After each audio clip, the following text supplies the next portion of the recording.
Hi, everyone. Welcome to our academic wellness workshop. My name is Miranda. I'm a mental wellness peer educator at CAPS, and today we will be learning about how to improve our academic wellness, procrastination, and things like that. So let's get started. So here are our three objectives. The first one is we're going to learn about procrastination. And then next we will explore interdependence. And then finally at the end, we will examine productivity and self-care. So before we officially begin, I want to discuss academic wellness and what it is exactly. So it is known as your relationship with school, and it is how you feel you are doing in school and how you manage things such as your performance, grades, and more. So first, we're going to start with our objective, exploring procrastination. Before we begin and get more in depth, we're going to watch this short video on why you procrastinate even when it feels bad.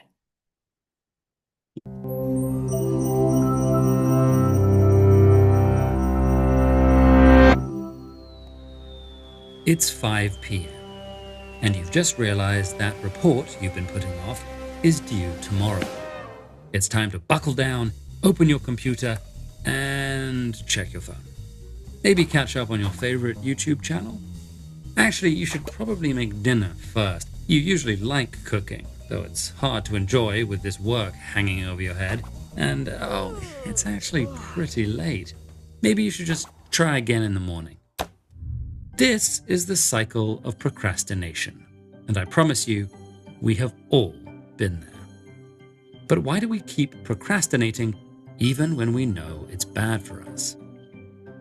To be clear, putting something off isn't always procrastinating. Responsible time management requires deciding which tasks are important and which ones can wait. Procrastination is when we avoid a task we said we would do for no good reason, despite expecting our behavior to bring negative consequences.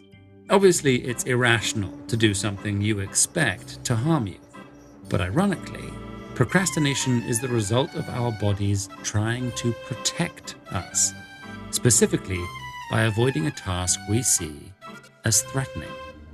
When you realize you need to write that report, your brain responds like it would to any incoming threat. Your amygdala, a set of neurons involved in emotional processing and threat identification, releases hormones, including adrenaline, that kick off a fear response. This stress-induced panic can overpower the impulses from your prefrontal cortex, which typically help you think long-term and regulate your emotions. And it's in the midst of this fight, flight, or freeze response that you decide to handle the threat by avoiding it in favor of some less stressful task. This response might seem extreme. After all, it's just a deadline, not a bear attack. But we're most likely to procrastinate tasks that evoke negative feelings, such as dread, incompetence, and insecurity. Studies of procrastinating university students have found participants were more likely to put off tasks they perceived as stressful or challenging, and the perception of how difficult a task is increases while you're putting it off. In one experiment, students were given reminders to study throughout the day.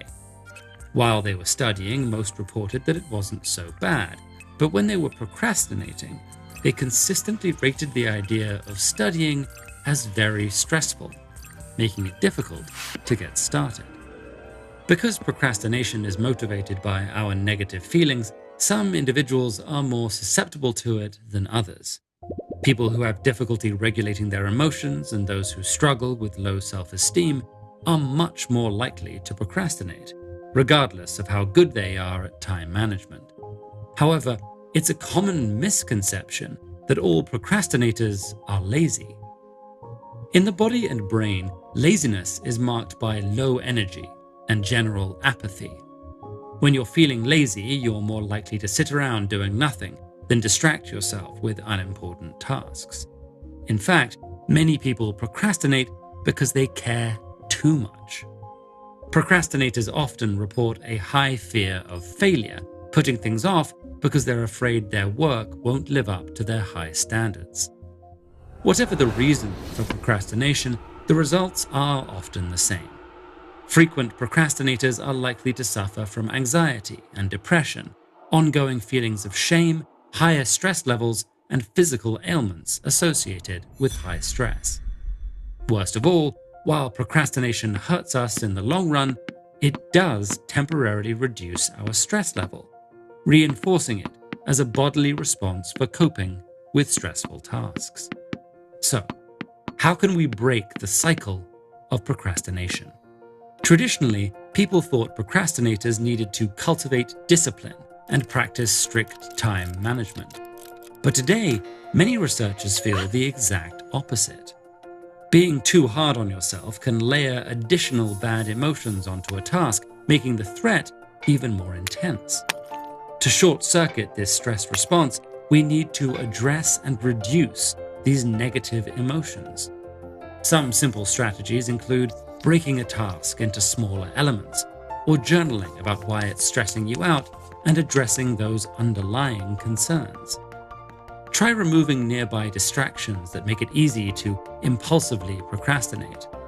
And more than anything, it helps to cultivate an attitude of self-compassion, forgiving yourself and making a plan to do better next time. Because a culture that perpetuates this cycle of stress and procrastination hurts all of us in the long term. Speaking of forgiveness, how good are you at apologizing? So now we're going to discuss what procrastination is. So procrastination is an activity or task we put off because we don't want to do it. And it could be for these four reasons below. So we might be feeling anxiety or dread. We feel anxious about having to complete a big task or a task we feel unsure about, like a challenging homework assignment. The next one could be low self-efficacy. So you may not believe in yourself or believe that you are capable enough to complete this task. The third one is perfectionism. It may be difficult to complete a task when we set extremely high standards for ourselves, that we are afraid we will fail ourselves. And the last one could also be distractions. So you may not want to complete a task simply because you are easily prone to distractions and know that it may take you a while to finish the task. So why do we procrastinate and how can we put an end to it? It's important to note that procrastination is not who you are, but just a habit that you have.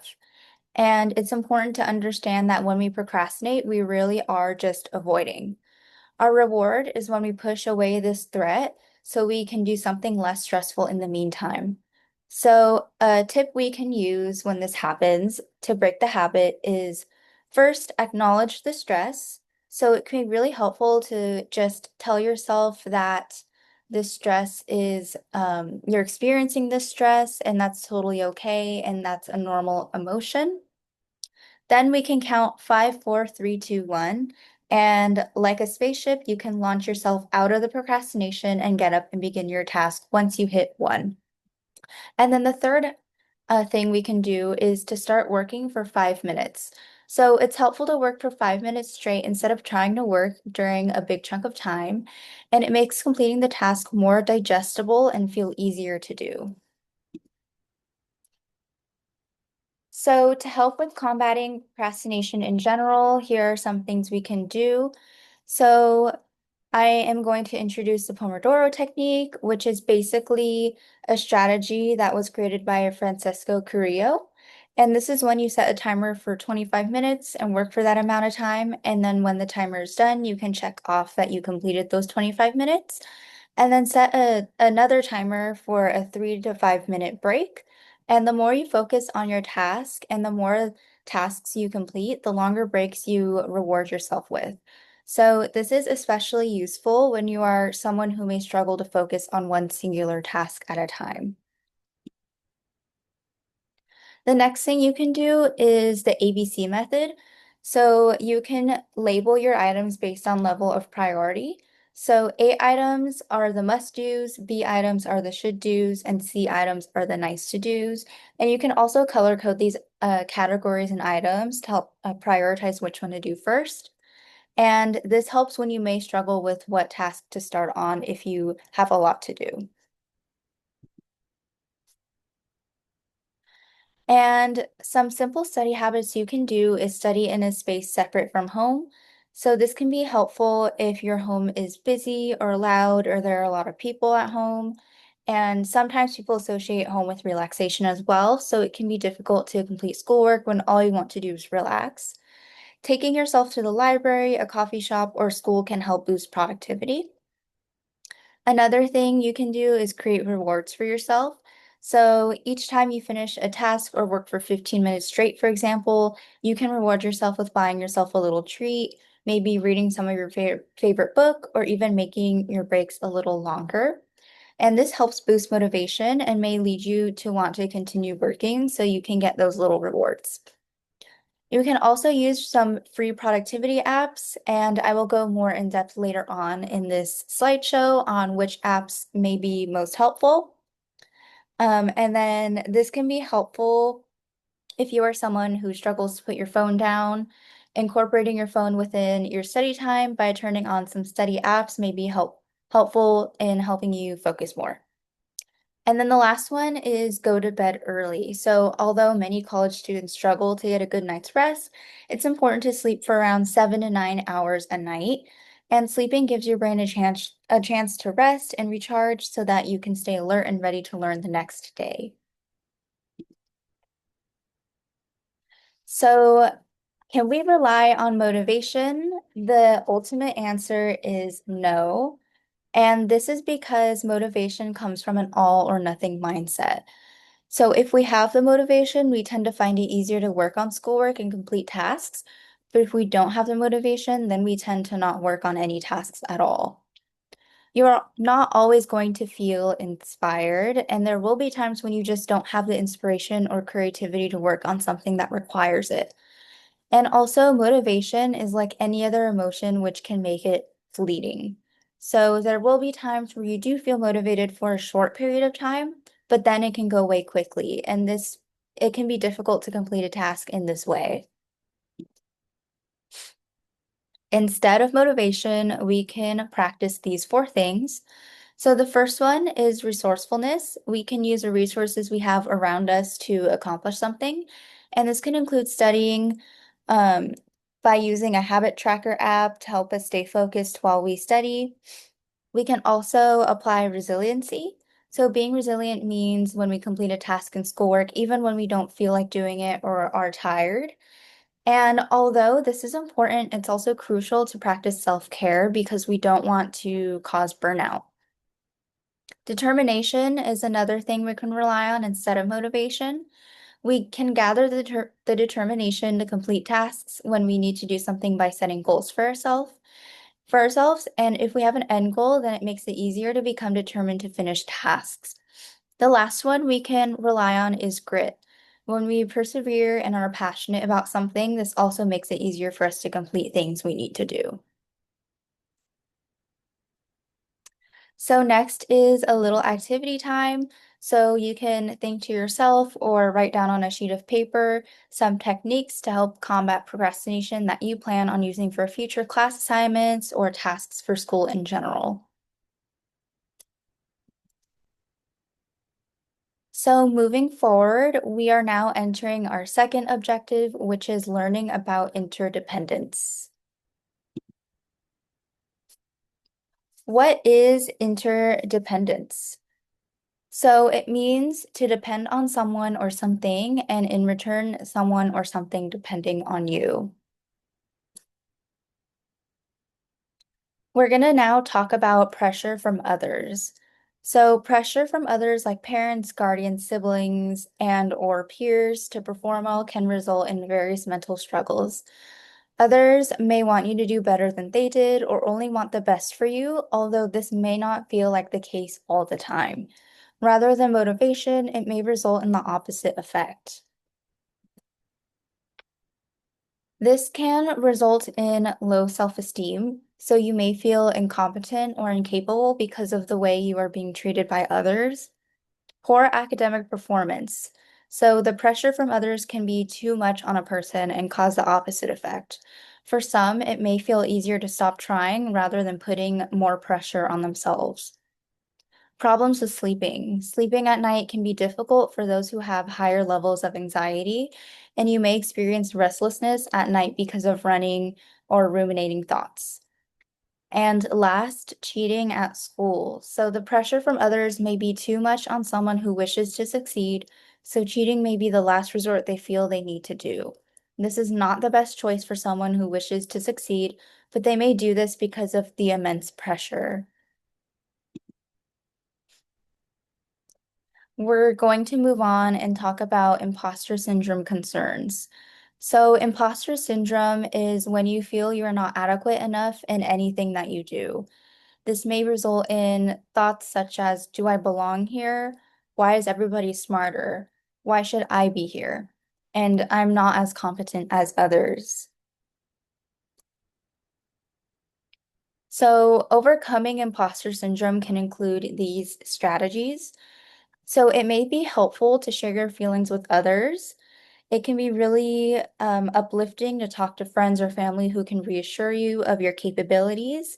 And having a support system can come in handy when you are doubting yourself. Next is you can celebrate your successes.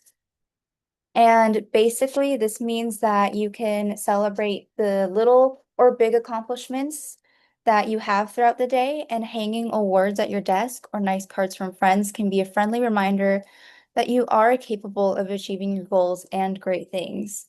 This can also help reassure you that people care about you and are here to support you along the way. And the last thing is letting go of perfectionism. So be patient with yourself and give yourself grace. Setting extremely high standards for yourself can be unrealistic and cause more disappointment when you cannot meet those expectations. And it's okay to have standards for yourself, but mistakes are okay and they help us grow. The third objective we have is examining productivity and self-care. So, a strategy for productive learning is eating a balanced meal. And eating a balanced meal gives you the energy to tackle challenging assignments. If you're wondering what a balanced meal is, it can include carbohydrates, fats, and proteins. Paired with light exercise to help reduce nerves, you will be ready to complete any task. You can also try quizzing yourself. So you can pretend you are taking a test, and quizzing yourself can help show you what material you may be forgetting or what you're struggling with. And solving questions as practice is great exercise for your brain when you prepare for future tests.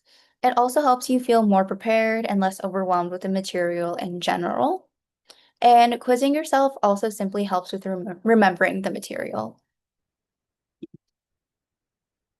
The other strategy we can implement is spacing out our studying. So it's good to begin studying as soon as you are aware of a test or as much as in advance as possible. And you get a different perspective each time you study, and it shows something you may have missed the last time you studied. More mental connections are made when you study more. Remembering content becomes easier the more you review the material. And taking regular breaks over the course of time helps with memory retention and lets your brain rest. I want to remind everyone that self-care is very important within this process. So we can practice self-care through practicing mindfulness. This can include meditation, like finding a quiet space for a guided or silent meditation. Write down something you are grateful for or something good that happened in the day. Getting in touch with your environment, like noticing sensations, smells, and sounds around you. And getting enough sleep is very important, as I've mentioned before. Get at least 7 hours of sleep each night. More sleep improves academic performance, improves ability to concentrate, and getting less sleep can result in symptoms of anxiety and depression. So now we're going to do a little reflection, and you can think to yourself, what self-care strategies do you plan to implement? And this can be strategies included in the slideshow or strategies you already do, or some strategies that come to your mind.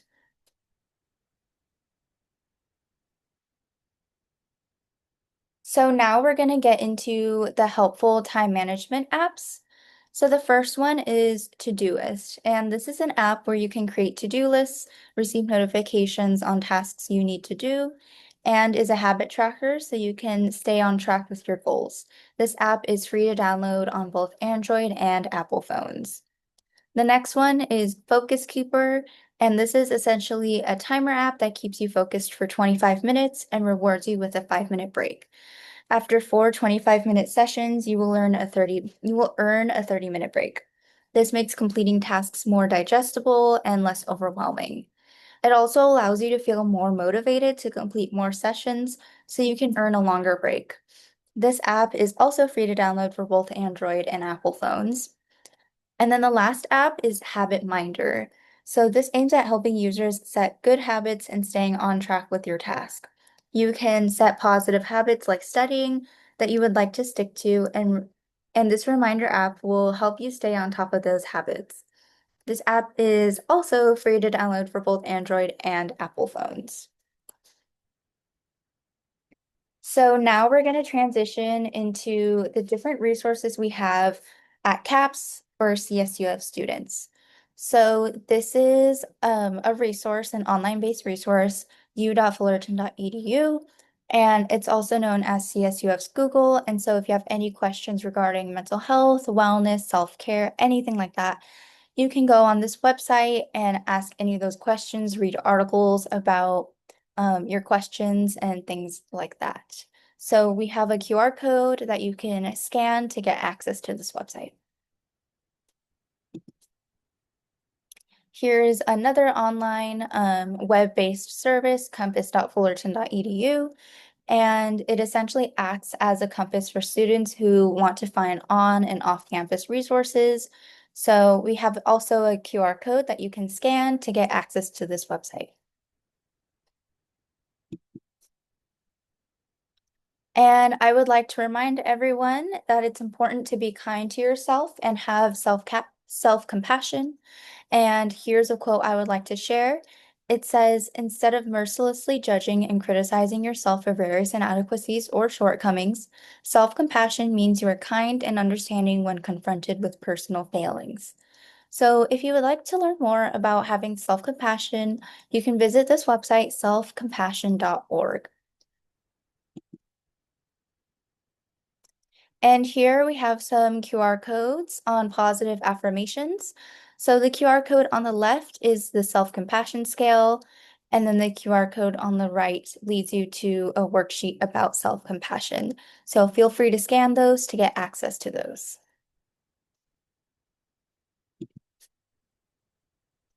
Next, we have our CAPS step model of care. And if you don't know already, we are located in Titan Hall on the first floor.